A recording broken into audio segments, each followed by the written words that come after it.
BJ Counsel. I view the world through the lens of having been followed by a white clerk as a child while shopping in a five and dime. I'm a retired police executive and own UN50, which gives guidance on surviving interactions with police. I'm Harmony Chavis, and I view the world through the lens of one of the most misunderstood and diverse generations in our nation's history. I'm a social worker and a believer of radical kindness and love as modalities of healing. My name is Andrew Counsel. I view the world through the lens of a generational camera phone. I wake up as a black male and go to bed as a black male.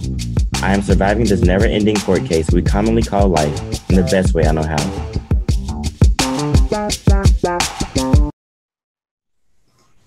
So welcome back to UN50. Thank you for joining us again. Hope things are well. Everybody's being safe during all these moments, especially in reference to the pandemic and everything. So as usual, we have a guest, Dr. Charles Johnson, the director for the Department of History at North Carolina Central University. And we'll have him introduce himself in a few minutes, and we're going to talk about mass incarceration and the history of slavery through prisons. But first, we're missing one of our co-hosts tonight, Harmony Chavis. She's fine, but she wasn't able to join us tonight. So it's just going to be me and my favorite nephew. And again, let's just try it again. So why are you my favorite nephew? Because I'm the only nephew. Exactly. I just love saying that. So how have you been? Been doing good. Just trying to focus on mental clarity. I've been working out and doing some meditating outside, which is one of my favorite places to be. So just trying to center myself mentally. That's all. Cool. How's the job hunting going? I know you're winding down your college life. So how's that going for you? It's going good. I have a call with a recruiter on Wednesday. This upcoming Wednesday. So everything's working towards my good, as it always is. Sometimes, hopefully. So, in one way or another, but everything's good so far. Good. Oh, and just update on the family and window world won out, and so hopefully the old folks will have new windows by Christmas. So I'm excited about that. So that's good. Yeah. So what we're going to talk about tonight with Dr. Charles Johnson from North Carolina Central is about the other part of slavery that we don't think about as it relates to policing and black bodies in prison. So I want to let him he's going to lead the conversation. But first, Dr. Johnson, thanks for joining us. And also, before I get too far, I also want to make sure everybody that our first podcast, when we talked about slave patrols, we were able to do that because of Dr. Johnson doing a little bit of the research for us and made it easy. So all we had to do was read. He did the research. So I just want to thank you again, Dr. Johnson, for doing that. That's probably our first podcast, I think, has been downloaded more than the other ones. People were really interested in that particular conversation as related to slave patrols and how that evolved and how it plays into the role of policing as we know it today. So thank you for doing that and helping us kick off our UN50 podcast with that research. So Dr. Johnson, introduce yourself and welcome. Thank you for being here with us. Glad to be here, BJ. Appreciate that. Yeah. And Andrew, I'm looking forward to the conversation that we have this evening. I'm the director of the Public History Program at North Carolina Central University. And as part of what I do, I teach undergraduates United States history. And as part of my responsibility there is to help the students to understand, as I see it, how history helps to shape where we are today. Right. And that relates directly to what we want to talk about this evening. So I figure what we can do is have a conversation. I know you guys have done some homework and so forth. So we can start wherever you all want to start with that. And I'll try to do my best to rise to the level of your expectations. Okay. All right. That sounds good. But before we go too far, I also want to just say too, Dr. Johnson, that and I want you to talk about it just a little bit because you're doing history too that you and some of your colleagues are doing because you interviewed my parents on Black farmers, which is a Oh, culture. sure. Okay. Yeah. So I want to kind of highlight I'll that. be glad to share that. Yeah, to highlight that's something that's coming, and hopefully after the pandemic, you guys will have, a space that we can go visit that. But I definitely want you to at least talk about that and how that's going before we go into this piece. Okay. So, a little more about myself. So I was born and raised in Durham, North Carolina. I was born in Lincoln Hospital, which is the African American hospital in Durham. Mm-hmm. And I had an opportunity to come back to North Carolina Central in 2015. Very fortunate to be able to do that. And the Durham that I returned to was a lot different than the Durham that I left. And, change is inevitable to some extent, but the change that has taken place in the Black community in Durham and truthfully across the state has just been remarkable in many ways. So as a director of public history is a history that is community facing. Oftentimes when historians set out to answer questions about history, it's questions that they want to research themselves for whatever reasons they have for wanting to research them. As a public historian, oftentimes our research questions come from the community. Mm-hmm. And that was the case here. So when I first got back, I was already had in my heart that I wanted to explore Blacks in North Carolina, kind of at a local level, the grassroots level. We call that social history when we're looking, instead of like the big people, that's political history, when we're just looking at the everyday people like our folks, that's social history. And one of the ways that I wanted to do that was looking at agriculture, because just about everybody could come off the farm.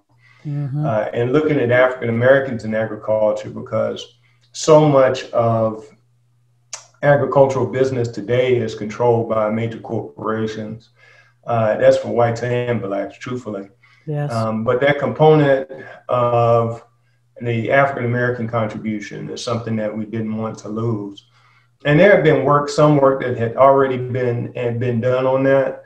But we felt like it was necessary. There was so much more to be explored.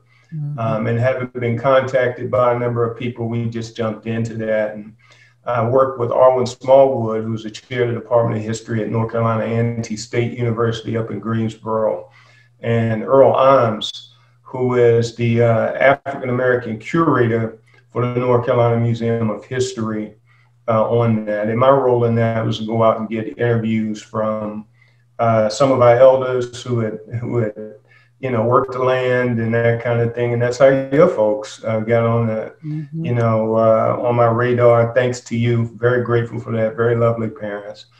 But they told a story, and I'm not going to go into it in detail, right. But they told a story very similar to their peers across the state. And we're looking forward to that becoming an exhibit in the North Carolina Museum of History. And if this COVID thing persists, then maybe it'll become an online exhibit or something like that. But we're definitely going to get that to the public because it's important. And just real quickly, BJ, while I'm on that, my other work has also focused on the place of African Americans in local communities like Durham that has such a special history. So my background is actually a photograph of the leaders of North Carolina Mutual life insurance company from 1925. And I can name I can name this half. I'm not going to go into it right now, but but it's about trying to preserve that history too. Many of our communities that have incredible histories are gentrifying really, really fast. And it's people are not, when you move into a new community, you're not really thinking about, your first thought isn't like, who was here before me? So it's just a natural kind of thing, that you're trying to adapt to the new location and so forth. But there really is. There's oftentimes a really important and impressive history that's there before. And we're trying to help to preserve that. So that's another project that's really dear to my heart. And I've had a lot of support in the community working on that. Mm-hmm. And I'm going to continue to do that. And then the last thing I'll just say is I really appreciate you bringing, UM50 to North Carolina Central University to talk to students. Your visits have been, I think, really, really beneficial to the students. I think it's really helped to open their eyes to the fact that law enforcement officers are human beings too, right? And not infallible and all of that kind of thing. And, and it's just, I just think in many, many ways it's been beneficial. So I look forward to us continuing to do that. Thank you. I appreciate that. I enjoyed coming there, and I would love to continue that relationship, definitely. So, I think this is a good segue because you're talking about farmers and the history of Black farmers. And so that kind of goes, I think maybe we're going to try to segue that into when slavery ended for white farmers, that kind of ended their labor. So, going from not having people to work the farm and making their money, they lost their labor.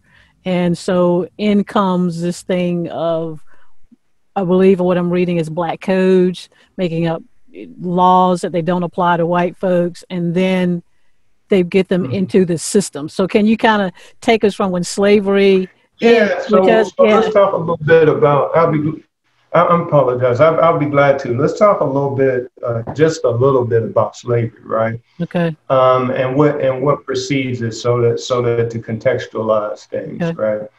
So the North and South developed kind of differently. This is kind of what is the little cliff notes or whatever on U.S. history, this early part, right? Right. So 1607, you have settlers settle in Virginia. 1622, you have settlers settle in what's the Massachusetts Bay Colony. Wow. Those two colonies grow into different regions, and they grow very, very differently. And in the South in the United States became a system that came especially in the latter part of the 18th century and into the 19th century, really driven by slavery. Mm. So skipping ahead to the 1790s, you have an enslaved man named Sam, whose father helped to develop a comb that removed the cotton seeds from short staple cotton. Oh. And short staple cotton, the great benefit of it is it would grow almost anywhere. So with this comb, you had the ability now to be much more efficient in that removal. Eli Whitney, who came to the South, got hold of this comb and mechanized it, and he created from this comb what we know today as the cotton gin, and the full name is the cotton engine, right? Okay. So that was the efficient removal of those seeds from cotton. So now the productive capacity for cotton expands exponentially. And as a consequence, cotton production throughout the South, beginning in the Upper South and then moving into the Deep South, really takes off. So at this time, the majority of African Americans are in the state of Virginia. And that's where, we were enslaved. John Hope Franklin says ground zero was probably Dinwiddie, Virginia, if you trying to measure kind of the weight of, the population and so forth. So that was ground zero for it. But what happens is we have literally one of the largest mass migrations in internal migrations in human history. And you have African Americans who are sold into the Deep South now throughout much of the 19th century to grow cotton. Okay, and that spreads again, so we can get to, where we want to get to. That spreads throughout the South from Virginia. And there was a reason that people wanted to get, and I should speak to that a little bit. Enslaved people cost a lot of money. So approximately 13 to 14% of whites could afford enslaved people. So the vast majority did not own them economically, even though all of them stood to benefit from the social status that they had that privileged them for having white skin, right? Right. All right, so people had to pay for enslaved people like you buy a car. So you paid notes, regular notes on that enslaved property. Well, in the Upper South, what we call the Upper South, in Virginia and North Carolina to some extent, tobacco prices for cotton tobacco prices had dropped because of overproduction of tobacco. So people were looking for reasons to get out from under the debt that they had, that they owed to the banks for that enslaved property, and that's who they were paying. And so you will know those banks didn't just sit on that debt. They did just like they do today. They bundled that debt right into securities, and then they sold it on the international market. And in this way, slavery came to benefit multiple layers, not just in growing tobacco or cotton or whatever, but the financial investment that they represented also was used on the financial markets. And that's important as we get ready to talk about convict leasing and the peonage system and so forth. So by 1860, the production of cotton increased each decade until the United States came to control some 67% of the world's production of cotton. And you think about what we use cotton for. It's in everything. Yes. Right? Yeah. So that's coming out of the South. And you had almost 1 million African Americans who were taken from Virginia and then North Carolina and so forth, and sold into South Carolina and Georgia and Alabama and Mississippi and Louisiana, and then all the way into East Texas. Wow. So this is sort of the background. And what you have developed is one of the most wealthy aristocracies in the world. So even at its founding, its beginnings in 1607, you had a small group of whites, technically speaking, of people who define themselves as white, who controlled the vast majority of the land. And they stood the most to benefit from that.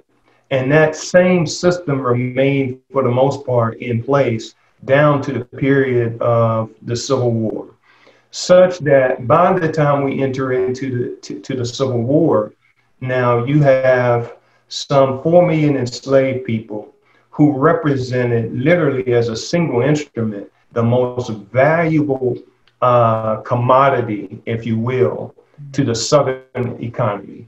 Okay. So what happens in the Civil War, without getting into that too deeply, but it's important to understand also, is that the South makes a decision that it wants to separate from the North, to break away from the Union so it could continue its economy as it had in the past and its way of life in the past. And the core issue was this issue of slavery. Right. And we talk about states' rights, and states' rights were important to the South. That's true. That is no question about that. But at the heart of this whole matter was this economic piece. So the South breaks away, and the Civil War ends up being the bloodiest war that this nation has fought. And to truly understand this nation, you really have to understand this war.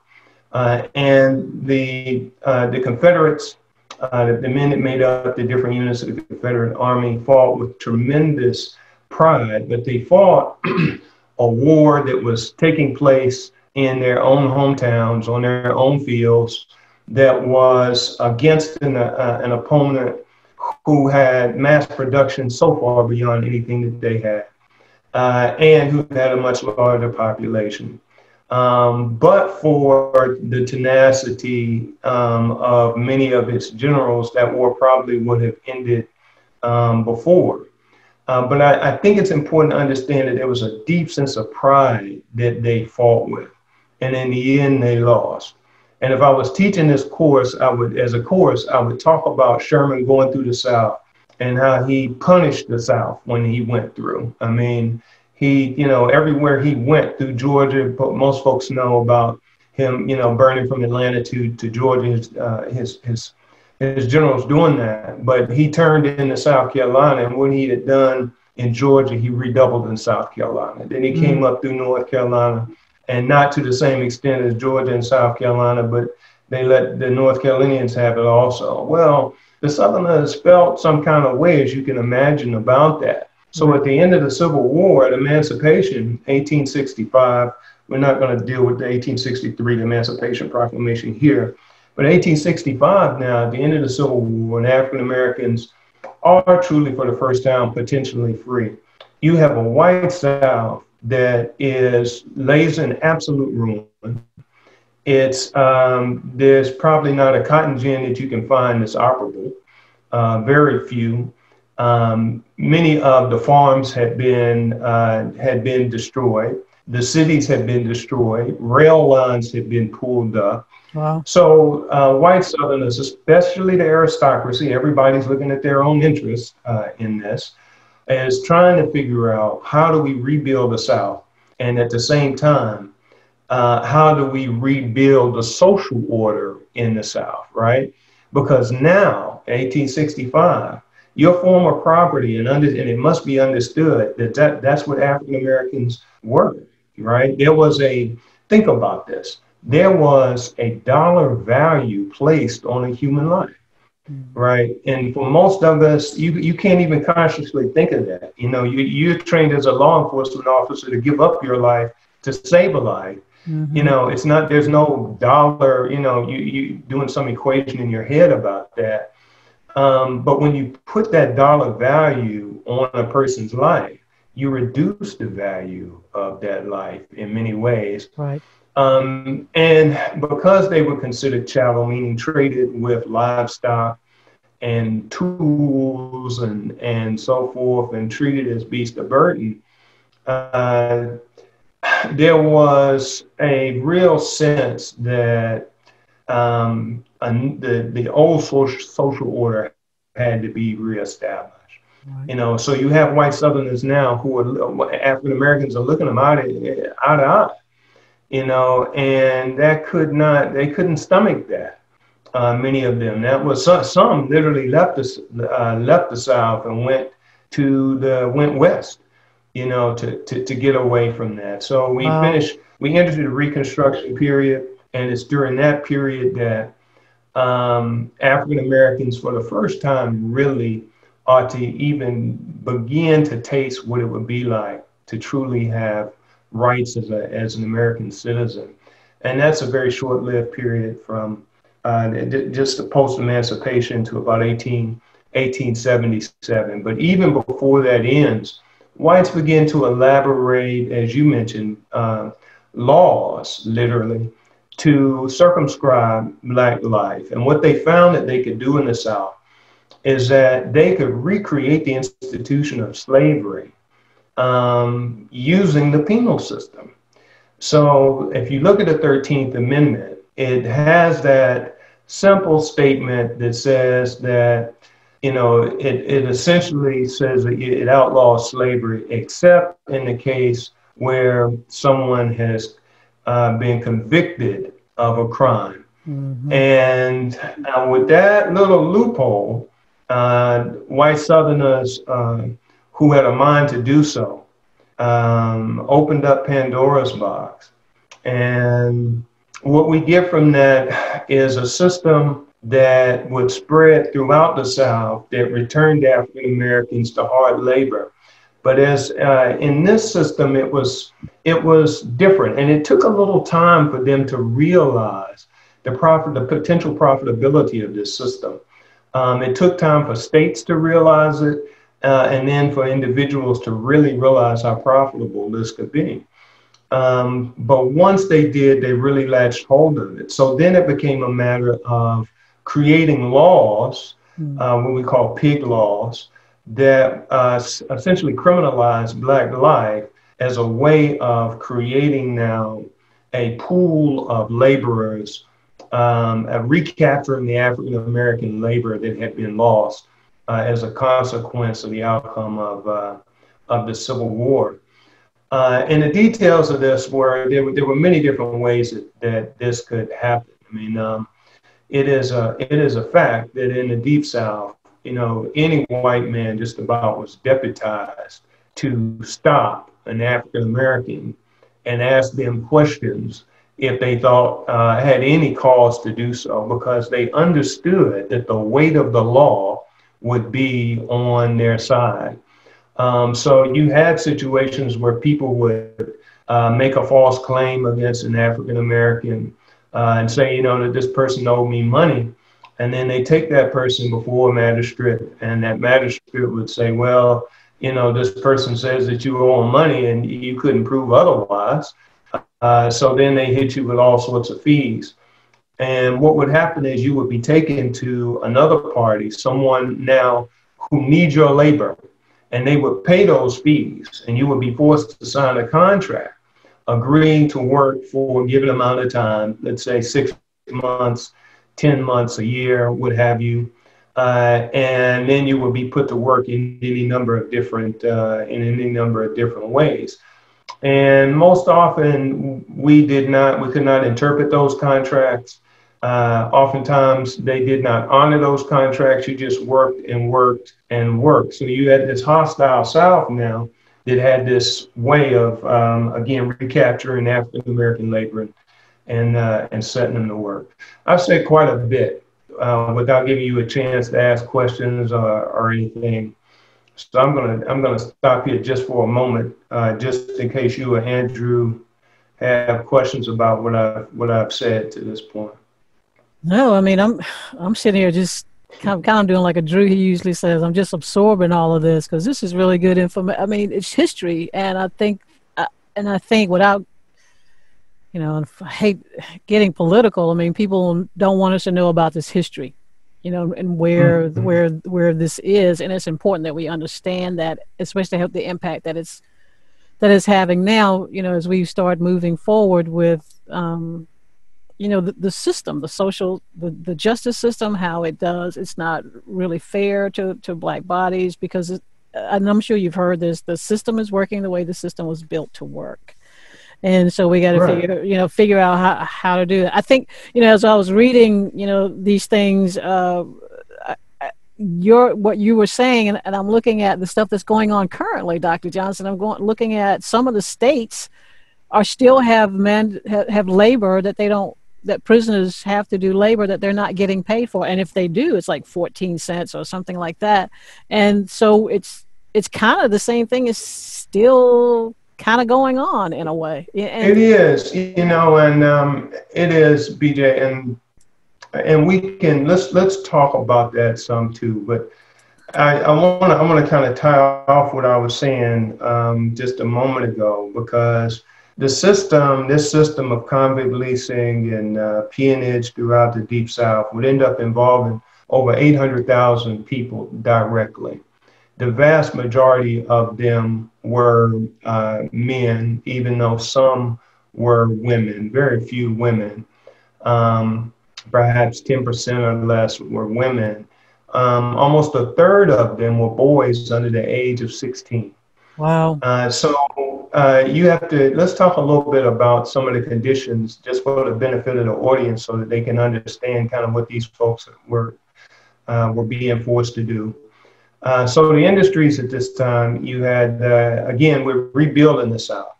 And the industries in this time, let's take, if we look at the state of Alabama, Birmingham comes into existence in the 1870s based upon two major rail lines coming together, and then the discovery, Truman Aldrich finds that there is a coal seam there, what will become known as a Pratt seam, and iron ore. And then if you smart enough, you can start making steel on top of that, right? So now you have this development, the industrialization, beginning of the industrialization now of the South, truly. And it was African-American laborers who are providing the labor for this this system. So these people who were working as convict laborers were going into those mines, let's say at 3 or 4 o'clock in the morning. And sometimes they were not coming out of those mines until 8, 9 o'clock at night, which meant they might go months without seeing the sun. The temperatures in the mines could get really hot. They were forced to drink there would be the sort of wastewater, if you will, at the bottom of the mine where they were working, and they would be forced to drink from that area. It was the same area that they relieved themselves in. There was all sorts of dangers in terms of possible explosion. There was dangers because of poisonous gas and so forth. And then you had other areas in Florida and in even here in North Carolina, especially here in North Carolina, you had the naval stores industry. And in the naval stores industry, we were producing tar and pitch and rosin. It's used for any number of purposes. As well as turpentine, and that's taken from the longleaf pine trees. So we were doing that work. We were draining swamps, just about anything that you could think of that would require, manual labor. We were working in those industries. But I mentioned the cost of enslaved people earlier because I want to emphasize that now the cost of a convict laborer is next to nothing. So you literally could work them to death, and then all you had to do was go out, convict someone else, and bring them into the system. So in the 80-year period from the end of the Civil War to about 1942, when the federal government FDR finally gets serious about stopping the peonage system and ending convict leasing as it was being abused in the Deep South. Again, you have about 800,000 people who were directly involved with this. And for many scholars, for Rayford Logan, he called it the nadir for African Americans. He said this period was worse than slavery was. Wow. Because blacks could be worked to death. Young people were taken and they disappeared, and their families never saw them again, had no idea what happened to them. Douglas Blackman calls it slavery by another name. So, and his argument is that this slavery just continued in a new form all the way up to 1942. So that's kind of, the background to that. I mean, that brings us to to be very clear, that's bringing us to 1942 now, right? So this is literally the World War II period, where we finally have, you have a Pulitzer Prize winning historian saying this is finally when slavery really ends as we understood it in the United States. Wow. So then it becomes a question is how does this inform the thinking of Americans about African Americans? And when you think about what the impact was, right? So if you're out convicting African Americans, you've created these pig laws and these vagrancy laws, right? And the vagrancy laws, they in many ways remind me of colonialism, like in Africa and other places where they were trying to force the Africans out of their own economies into the colonial economy, right? So on the continent, what they would do, whether they were the British or the French, the systems were different, but certain aspects were very similar. One was they would have a tax that you would have to pay, and you'd have to pay in the colonial currency. And the only way to get that was to work for the colonizers. Well, in the Deep South, it was a similar kind of thing where the idea was for you to really be working, you weren't going to be working on your own accord. You would be working for someone who was white. And that was, and if you weren't, then you were susceptible to being, you were seen as potentially being a burden on the state, right? Right. And that was the language that was spoken. So if you didn't have a job, then it was like, well, we need to arrest these people to put them to work because the state is having to take care of them. Do you understand? Oh, wow. So this is kind of you see the idea, that's the logic behind it. It's kind of fiendish, if you will, but there is a logic to that madness. But those vagrancy laws would end up costing so many people their futures, many people even their lives. People from the Deep South who experienced that oftentimes did not talk about it. And it was this convict leasing system and this peonage system, this second form of slavery, that gave rise to the great migration of African Americans into the different parts of the United States. So we're on the move again, right? From the continent of Africa to the Caribbean, to the United States, from the upper South to the deep South, and now into the Northeast, Midwest, and Far West, right? Mm-hmm. But we're now fleeing literally for our lives. Right. I remember being taught in school about the job opportunities that came because of World War I and World War II and industry and blacks. No one talked about the hell that blacks were catching in the deep South, and that they were literally running for their lives to get to these, to these other places. Wow. So this period is a really, really important one in the nation's history, and it shaped so much of our thinking, because as they began to report, all of these crimes that are taking place, that many of them are trumped up, or they're small, minor offenses. Mm-hmm. That have now been, penalized more heavily. We've seen that in our lifetime, right? Yes. Mm-hmm. With the mandatory minimum sentences and so forth. Yep. For, exactly for crack cocaine versus powder cocaine and that kind of thing. Yep. Well, it was a similar kind of thing. It wasn't that whites in the South weren't committing crimes. The focus was on the African Americans, right? And punishing the African Americans and capturing their labor and putting them back to work. But when people saw those statistics now, then that just reinforces a system. Because now you say, well, we need to do more. We got to beef up policing. Right. We need, more law enforcement. We need more jails. We need more prisons. And, another aspect of this is how it shaped, and I think this really gets to the heart of the matter, how it has shaped the psychology of Americans in thinking about African Americans and what they think of when they see a black face or a brown face, right? What is your first thought? And when you've had, this period of slavery where at the time the arguments that African American people of African descent were naturally, fit for this type of abuse, basically.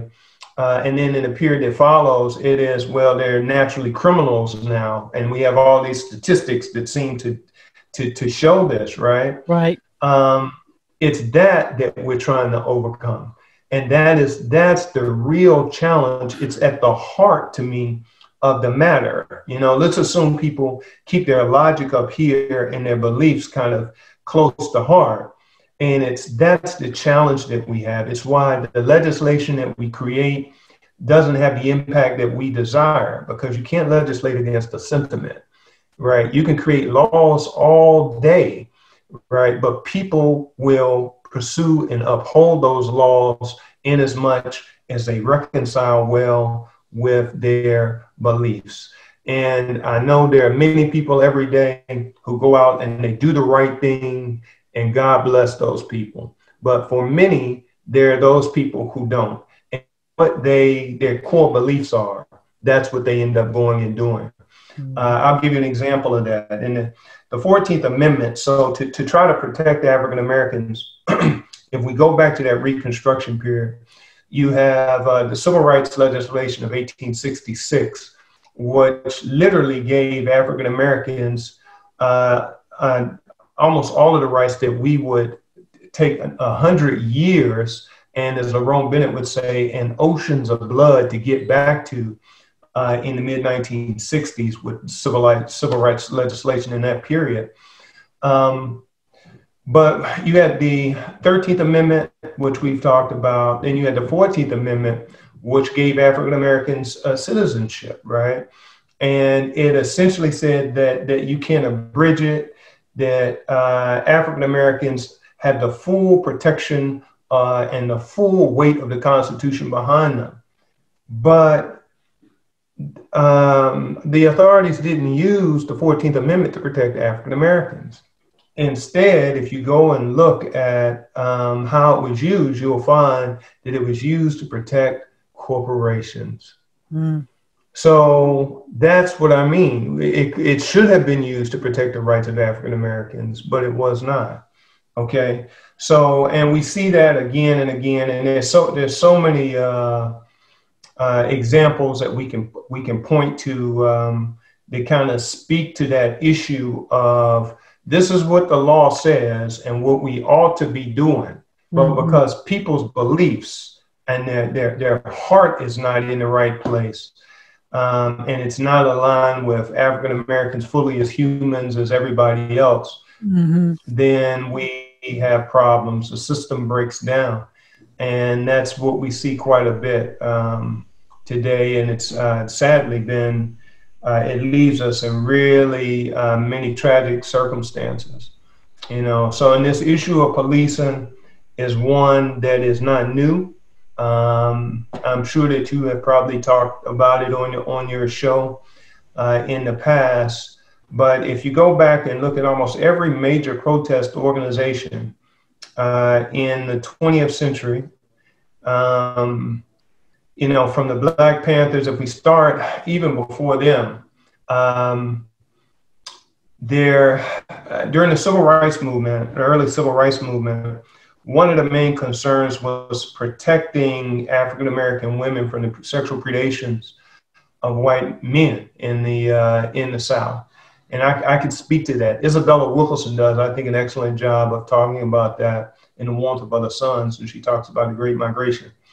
But as an extension of that, law enforcement in the South was used as a means of controlling African Americans, and it was just like the patty rollers, they were to instill fear in blacks to control them.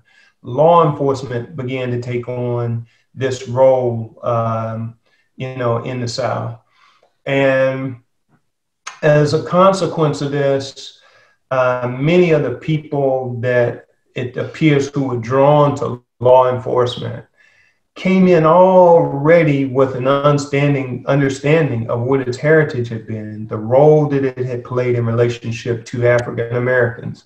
And I have to speak of it that way because the police don't police African Americans and white Americans the same. It's different. I've had some of my friends who are white speak to this, even in their own experiences. They've observed it. I'll give you just a real quick example of that. Excuse all these digressions, but I was talking to a gentleman who was actually putting together a documentary on lynching that were taking place in Chatham County. Mm-hmm. And he was with one of his best friends who just happened to be African American, and he got pulled over by a police officer who was really giving this guy like a hard time. And he felt it was just like unnecessary the way he was talking to him, and he was talking down to him, kind of disparaging him. So at the end of it, the officer leaves and he's like, why the hell didn't you, say something back? Why didn't you? Right. And he's like, because I can't do that. I can't respond the way that you would respond. I've seen white people get out of their car. I'm talking about with my own eyes, right, and like start heading back to the law enforcement officer's car because they're angry that they're being pulled over. Mm-hmm. There's not a black person who's conscious of what our relationship is to law enforcement that would ever think of doing that, right? Right. You are already fearful of what that relation, and that speaks to what that relationship has been over time. and the role that it has played in terms of controlling the Black community and by extension, putting at ease the white community about the Black community. And it's funny because most Black people aren't really thinking about the white community in that way. And Black people are not thinking about revenge. If they were, it would have taken place a long time ago, right? I mean, exactly. Most of us are just out here trying to live our lives. Yeah, just trying to make it. Just trying to make it. Andrew, you got anything? I had a question. The one point that he made that was very powerful, Dr. Johnson, was your part about the psychology behind just like what we take in, I guess, with reading and then just the media in general, and how I guess I never really considered the history about how the picture of what the Black person looks like just in general, and just thinking about it and how historically we have been shown this picture of, like you said, the convict leasing and things that go on just in throughout history, and have that one picture kind of just shows throughout generations, and it makes sense. Now it makes. I have a question too, but B, you can go ahead and make a statement. No, go ahead. Let me respond to that, and then you can ask your question, Andrew, if I can, and I'll be quick this time, BJ.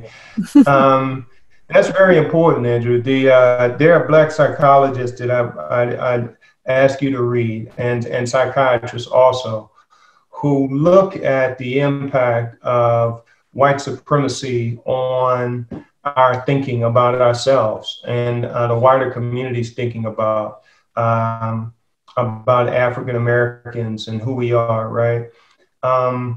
It's interesting. People who have historically defined themselves as white have not always been white. So we can look at the historical moment that whites became whites. Whites did not, people who defined themselves as white did not come here as whites, right? They came as Scots, and not just Scots. They tell you proudly what part of Scotland they came, whether they were Highland Scots or Lowland Scots.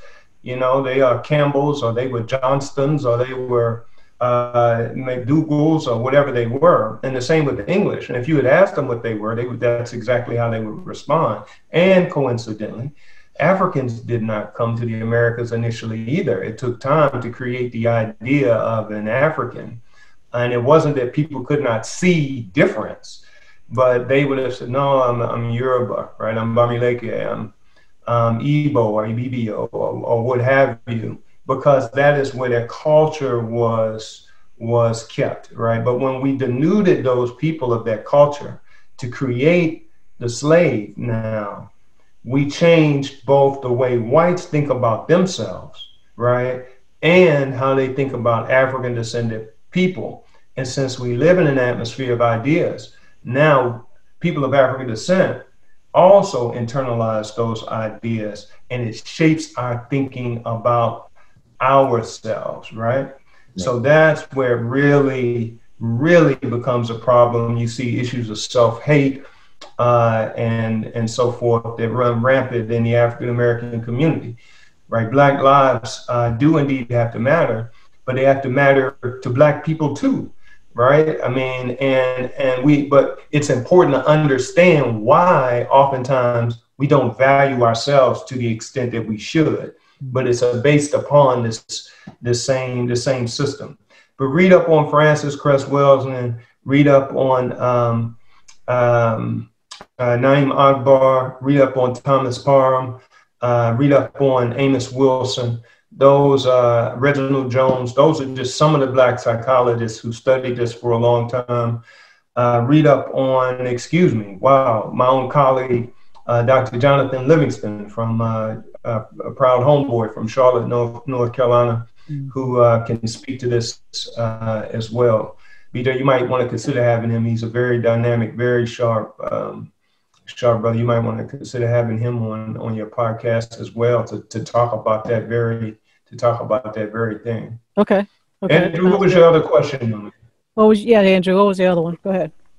My other question was, I was reading an article about convict leasing just in general, and it says like the court records that were tied to the convict workers were usually destroyed, and they weren't able to, I guess, like test their case, like whatever it is you would say. Had their sentences kind of just kept going. I guess my question was, in that case, where their records were lost or destroyed, quote unquote, where they had to keep serving under the the leasing that they were caused to, or quote unquote caused to have to be serving, or what happened to them, I guess, if they were lost or destroyed.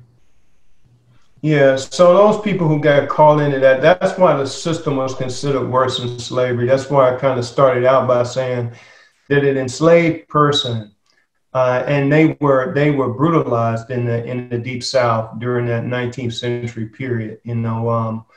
They used Southwestern whip that would bring blood, with every stroke. And that terrorized, African Americans, but there was still a value to having that property. So there was reason to protect it, right? To keep it working. You would prefer to have it in the fields, making you money if you could, if you were a slaveholder. But after that system, all of that changes now. And now, you go from an enslaved person, let's say an enslaved man who is in the prime of his life, may have been, depending on the time period we're talking, $1,800 in, let's say 1860, $1,850, which is a considerable amount of money. You just have a generation later and you're talking about $50 now to purchase a convict labor. So you can see, I mean, the amount of money, it was so significantly smaller that you could just work those people, literally work them to death. Mm-hmm. And oftentimes those contracts weren't honored. So people would work and then they would know. Oftentimes those people who had been convicted of crimes, even those who have been wrongfully convicted, they would know, 10 months is up. I'm supposed to be emancipated now. And, they would be told, no, the food that you've been eating or whatever it is, you owe us for that now. And, so then they'd extend it and extend it and extend it. So, yeah. So, yeah, thanks. That was that's a lot. We need to kind of wrap it up, but what I just kind of want to talk about, just at least as when I was listening to you and I'm hearing about, the black codes and the laws of vagrant. If you don't have a job, you're going to work for us and you're indebted to us and all those kind of things. It just sounds so, and the other thing about the youth, you're saying, these young kids would just disappear from their families and be never seen again. And for me, it resonates with misdemeanor laws here, like vehicle laws, in black communities where, you're not making a living wage, but I'll stop you as a police officer and I'll give you a ticket for an expired registration or no insurance. Clearly, you're not making enough money to pay for that anyway. And now I'm going to put a ticket on you that's $125 that you clearly can't pay, and eventually all that's going to mount up, then you may get a warrant and get arrested. So now you're in jail, and it almost, so it's like it's ever evolving that you're going to get in the system based on the fact that to me is small regulatory, based on what you were just talking about, being homeless, sitting on the side. And a lot of agencies, I know Durham has done that vehicle regulatory issues is not a priority. She basically, from what I understand, that's, you need more than that just to pull somebody over. It has to be a little bit, instead of just compiling that. And then the other thing is, statistically, the black youth that interact with law enforcement are the ages of 16 to 24. But they're the smaller of the U.S. population. So that when you said the youth, then it's almost like it's identical. It's happening as far as law enforcement interaction with the youth, and then back then they were doing youth as well. So it's just the way that this history is kind of going along the same path. It's the way that people think, BJ. It's the way that people think, right? And that's what shapes it. I'm 55 now, and I have gray hair and a gray beard and all of that. And truthfully, I'm not, I honestly am not a speeder, most part or whatever. But my interaction with law enforcement is, for the most part, is very limited. Yeah. Compared to when I was a youngster. where it just seemed like all the time I was, you know, it was something that I was being stopped for. And if I wasn't being stopped, I told you this before, you know, they get on your bumper and follow you around and wait for you to not use your turn signal or something, you know, as a provocation, or that kind of thing, you know. So yeah. So I mean, and that's, you know, I think just to kind of wrap it up, that's kind of what, you know, why I do what I do, you know, but just understanding the history as to we did a few podcasts back of the poem "The Mask We Wear" by Maya Angelou, and the fact that our ancestors were submissive in order to continue the race, you know, to get through that, you know, and so for me, as we do this work, it's basically to save youth, to save the future. You know, I need you to get through this interaction, and so you can, you know, be, you know, fruitful, or, you know, be the person that solves cancer, or, you know, all that kind of stuff. But it's, you know, so we don't have to like get into this system and then get into this penal system, which is a revolving door, and then the mass incarcerations. It's a whole, we just try to figure out how to do that. And so I thank you for giving us this history, because I really enjoyed this. I did, because I think we forget about that, and you just rattling it off just made me sit. Yeah, we're not taught it, so I don't know that you forgot it or not. Many are taught it. Yeah, we're not taught it. I mean, when the information you gave us about the patrol, Andrew, if I remember correctly, Andrew, you said you had heard some of it, but you really didn't. I mean, it's just not anything is that correct, Andrew? That's correct. They don't teach it. Well, students at, I know my institution, have to take a specific course or courses in order to learn this information. Yeah. Yeah. I mean, and you know, I was telling my mother about it, Dr. Johnson, and she, you know, kind of went back, because she's old school. You know, she was there, you know, when the schools were segregated. You know, and so she said, so they would do the teachings in the school, but once they were integrated, that part of history was cleaned up, or they weren't able to go into it. So we kind of lost that. So anyway, so thanks. We were told that it promoted hostility, so you will know. Yeah. That was literally the language that when we, you know, if we talked about what happened to us, then we were told that promoted hostility. Wow. And in that way, you know, we silenced the past. But BJ, I really appreciate you inviting me on. I've really enjoyed this, and I wish you much success with this in the future. Thank you so much, and I really appreciate you, Dr. Johnson, for doing this, and also making my appearance that will live on into infamy by being a part of your history about Black farmers. So we really appreciate you guys coming back and listening to us and listening to Dr. Johnson. Hopefully you've learned something, learned some history. We really appreciate you joining into you and 5-0. Andrew, you got any parting words? Not necessarily. Thank you, Dr. Johnson, for giving me the name of the psychologist and people to look up, to do some readings about too. I'm gonna do my own research. I'm very appreciative of. Glad to make your acquaintance, Andrew, and much success to you in the future, brother. Thank you.